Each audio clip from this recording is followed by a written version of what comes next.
বিজেপির মতে ওয়াকফ গরিব মুসলিমদের জন্য কোনো কাজই করেনি, ইচ্ছে মতো জমি দখল করেছে। দুর্নীতির অভিযোগ বোর্ডের একাধিক কর্তার বিরুদ্ধে, আর তাই দুর্নীতি রুখতেই এই নয়া আইন এনেছে কেন্দ্র, আইন সংশোধন করেছে কেন্দ্র। যদিও নয়া আইনের বেশ কয়েকটি ধারা নিয়ে তুঙ্গে তর্জা। Unified Waqf management empowerment efficiency and development act বা সংক্ষেপে উম্মিদ, এই নয়া উম্মিদেই যত বিতর্ক। পুরনো আইনের একাধিক ধারায় পরিবর্তন করা হয়েছে। আগে যে কেউ চাইলে সম্পত্তি ওয়াকফ করতে পারতেন। নতুন আইনে অন্তত 5 বছর কেউ ইসলাম ধর্মাচরণ করলে তবেই ছাড়পত্র মিলবে। ওয়াকফ বাই ইউজার বা ব্যবহারকারীর দ্বারা ওয়াকফ বাতিল করা হয়েছে। সঠিক নথির মাধ্যমেই জমি হস্তান্তর করতে পারবে ওয়াকফ বোর্ড। সঠিক নথি ছাড়া কোনো জমি ওয়াকফ নিজেদের বলে দাবি করতে পারবে না। ওয়াকফের জমি রেজিস্ট্রেশনের জন্য একটা সেন্ট্রালাইজড ব্যবস্থা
কমিশনার ছিলেন।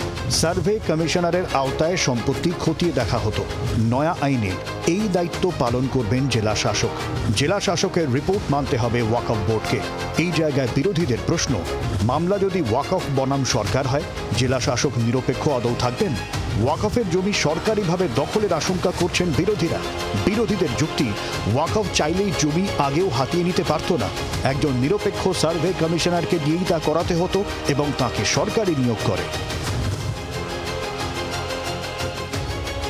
ওয়াকফ ট্রাইব্যুনাল নিয়ে বিজেপির যুক্তি ছিল, ওয়াকফ ট্রাইব্যুনালে সঠিক বিচার হয় না। ট্রাইব্যুনালের বিচারে সন্তুষ্ট না হলে হাইকোর্ট বা সুপ্রিম কোর্টের কেউ দ্বারস্থ হতে পারে।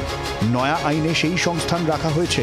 পাল্টা বিরোধীদের দাবি, ওয়াকফ ট্রাইব্যুনালকে সরকার ধর্মীয় খাপ পঞ্চায়েত হিসেবে দেখছে। এই ট্রাইব্যুনালে সরকারি বিচারককে নিয়োগ করেন। উচ্চতর আদালতে যাওয়ার সংস্থান আগেও ছিল।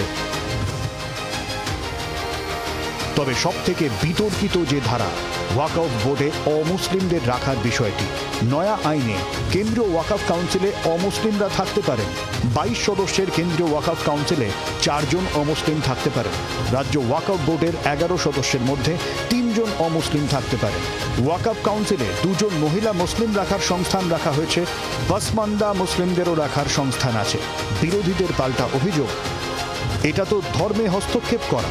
মন্দিরের ট্রাস্টিতে যদি শুধু হিন্দুরাই থাকে, ওয়াকফ কাউন্সিল বা বোর্ডে কেন অমুসলিমরা থাকবেন?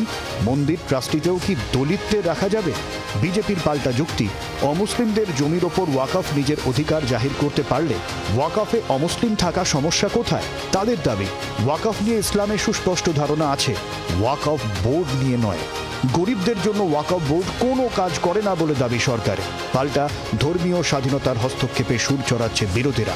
ওয়াকফ সম্পত্তি দখলের চক্রান্তের অভিযোগেও চড়ছে সুর। ব্যুরো রিপোর্ট, জি 24 ঘন্টা। বাংলার আওয়াজ, বাঙালির আবেগ, জি 24 ঘন্টা।